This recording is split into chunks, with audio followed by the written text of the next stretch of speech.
ओम शांति।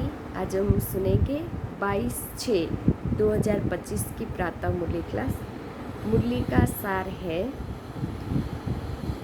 अब स्नेह और सहयोग की रूपरेखा स्टेज पर लाओ, हर एक को गुण और शक्तियों की गिफ्ट दो। आज परमात्मा बाप अपने चारों ओर के परमात्मा प्यार के अधिकारी बच्चों को देख रहे हैं। यह परमात्म प्यार विश्व में कोटों में से कोई को प्राप्त होता है। यह परमात्म प्यार निस्वार्थ प्यार है, क्योंकि एक परमात्मा पिता ही निराकार निरहंकारी है। मनुष्य आत्मा शरीरधारी होने के कारण बाबा कहते हैं कोई न कोई स्वार्थ में आ ही जाती है। परमात्मा प्यार ही अपने बच्चों को ऐसा निस्वार्थ प्यार देते हैं। परमात्मा प्यार ब्राह्मण जीवन का विशेष आधार है, ब्राह्मण जीवन का जीवदान है। अगर ब्राह्मण जीवन में परमात्मा प्यार का अनुभव कम है तो प्यार के बिना जीवन रमणीक नहीं, सुखा जीवन हो जाता है। परमात्मा प्यार ही जीवन में सदा साथ भी देता और साथी बन सदा सहयोगी रहता।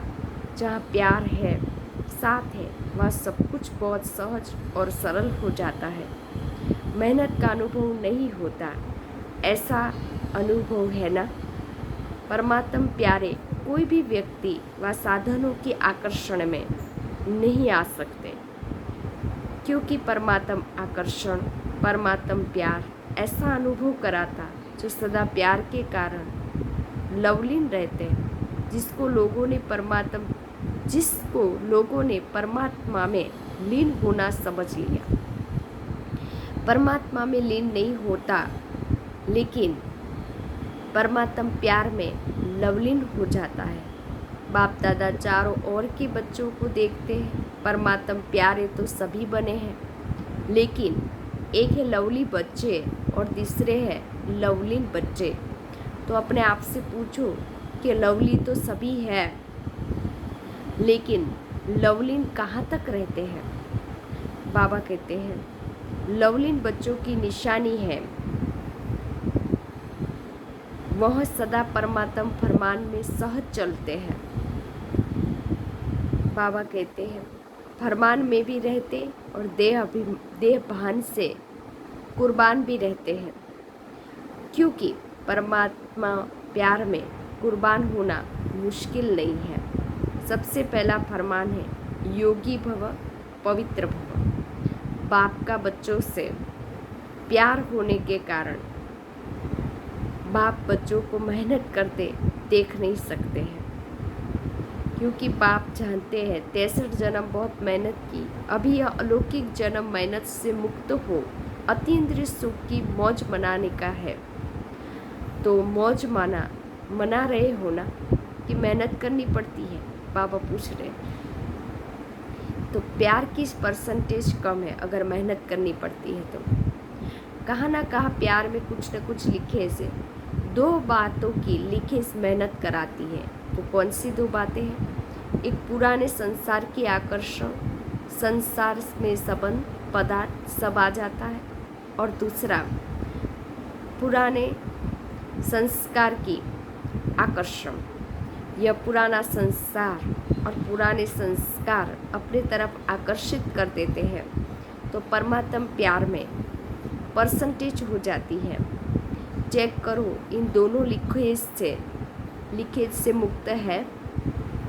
याद करो आप आत्मा के अनादि संस्कार और आदि संस्कार क्या थे, और अभी अंत के ब्राह्मण जीवन के संस्कार क्या है। ये पुराने संस्कार मध्य के हैं, न अनादि है न आदि है, न अंत के हैं, लेकिन सभी का लक्ष्य क्या है। किसी भी बच्चे से पूछो तो एक ही उत्तर देते हैं, लक्ष्य है बाप समान बनने का। यही है ना, है तो हाथ उठाओ। यही लक्ष्य है पक्का, या बीच बीच पे बदली हो जाता है। तो बाप बच्चों से पूछते हैं कि बाप और दादा दोनों के समान संस्कार कौन से हैं। सदा बाप हर आत्मा के प्रति उदारचित रहे, हर आत्मा के प्रति स्नेह और सम्मान स्वरूप में सहयोगी रहे। ऐसे स्वयं भी अपने को हर आत्मा के प्रति सहयोगी अनुभव करते हो। सहयोग दे और सहयोगी बने नहीं। सहयोग दे कोई तो सहयोगी बने, ऐसा नहीं। स्नेह दे तो स्नेही बने, नहीं। जैसे ब्रह्मा बाप हर बच्चे के प्रति सहयोगी बने, स्नेही बने, ऐसे सर्व के सदा स्नेही सदा सहयोगी, इसको कहा जाता है समान बनना। अगर कोई भी बच्चे को संस्कार परिवर्तन करने में मेहनत करनी पड़ती है तो उसका कारण क्या है? ब्रह्मा बाप ने अपने ऊपर अटेंशन रखा लेकिन मेहनत नहीं की। संस्कार परिवर्तन में मेहनत का कारण है लवली बने हैं, लवलीन नहीं बने। तो बाप दादा तो हर बच्चे को लवली समझते हैं, जानते भी है। जन्म पत्री हर एक की जानते हैं, फिर भी क्या कहेंगे? लवली है।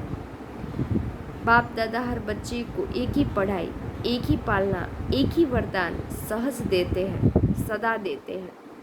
चाहे जानते भी है कि यह लास्ट नंबर है, फिर भी बाप दादा किसी भी बच्चे का अवगुण कमजोरी संकल्प में भी नहीं रखते।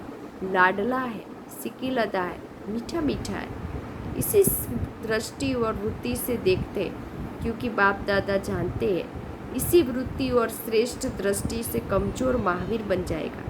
ऐसे ही अपने श्रेष्ठ वृत्ति, शुभ भावना, शुभ कामना द्वारा किसी का भी परिवर्तन कर सकते हो। जब आपने चैलेंज किया है कि प्रकृति को भी परिवर्तन करके ही दिखाएंगे, तो क्या आत्माओं का परिवर्तन नहीं कर सकते? प्रकृति जीत बनते हो तो आत्मा की श्रेष्ठ भावना से, कल्याण की कामना से परिवर्तन नहीं कर सकते। अभी नया वर्ष शुरू होने वाला है, तो नए वर्ष में सर्व बेहद के ब्राह्मण परिवार के बीच एक दो के प्रति अपने शुभ भावना, श्रेष्ठ कामना द्वारा हर एक दो के परिवर्तन करने में सहयोगी बनो। चाहे कमज़ोर है, जानते हो इसके संस्कार में ये कमजोरी है, लेकिन आप स्नेह और सहयोग की शक्ति द्वारा सहयोगी बनो। एक दो को सहयोग का हाथ ही मिलाओ। इस सहयोग के हाथ मिलाने का दृश्य ऐसा बन जाएगा जैसे हाथ में हाथ स्नेह का मिलाना, सहयोग का मिलाना माला बन जाए। शिक्षा नहीं दो, स्नेह भरा सहयोग दो। न्यारा नहीं बनो, किनारा नहीं करो, सहारा बनो, क्योंकि आपका यादगार विजय माला है। हर एक मणका मणके के साथी सहयोगी है, तब माला का चित्र बना है।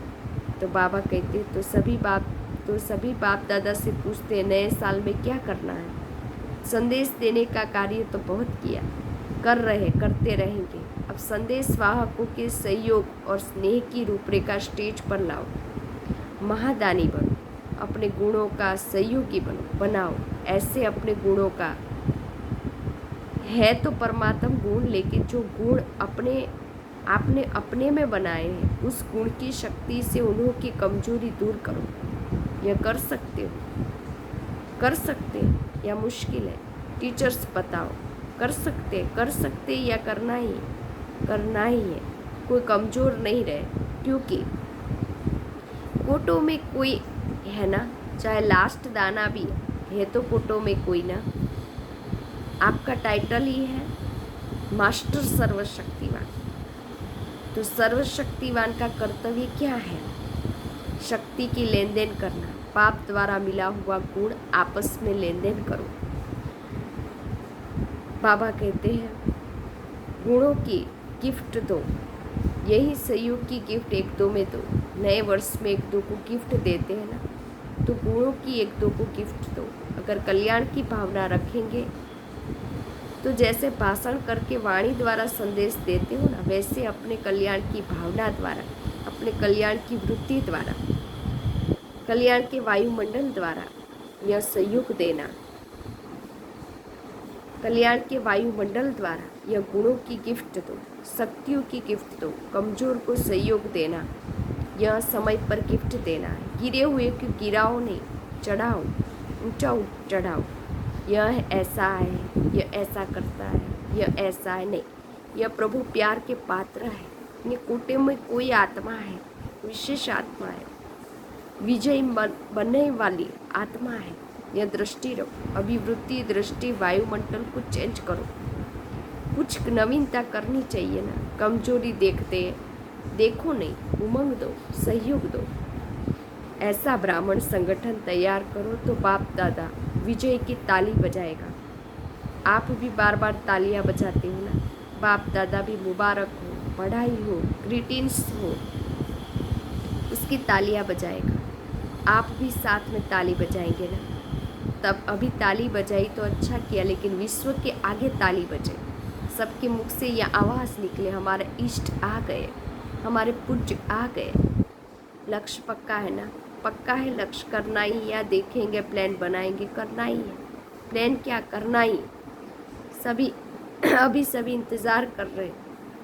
अभी उन्हों का इंतज़ार समाप्त करो, प्रत्यक्ष होने का इंतज़ाम करो। देखो प्रकृति भी अभी कितनी तंग हो रही तो प्रकृति को भी शांत बना दो। आप प्रत्यक्ष हो जाएंगे तो विश्व में शांति स्वतः हो जाएगी। अच्छा, आजकल विश्व में दो बातें विशेष चलती है, एक है एक्सरसाइज और दूसरा है भोजन के ऊपर अटेंशन। तो आप भी यह दो बातें करते हो। आपकी एक्सरसाइज कौन सी है? शारीरिक एक्सरसाइज तो सब करते, लेकिन मन की एक्सरसाइज अभी अभी ब्राह्मण सो फरिश्ता और फरिश्ता सो देवता। यह मनसा ड्रिल का अभ्यास सदा करते रहो। और शुद्ध भोजन, मन का शुद्ध संकल्प। अगर व्यर्थ संकल्प, नेगेटिव संकल्प चलता है तो यह मन का अशुद्ध भोजन है। तो मन में सदा शुद्ध संकल्प रहे, दोनों करना आता है ना। जितना समय चाहो उतना समय शुद्ध संकल्प स्वरूप बन जाओ। अच्छा, चारों ओर के परमात्मा प्यार के अधिकारी विशेष आत्माओं, सदा एक दो के सहयोगी बनने वाले बाप के स्नेही और सहयोगी आत्माओं, सदा विजयी है और विजय का झंडा विश्व में फैलाना है।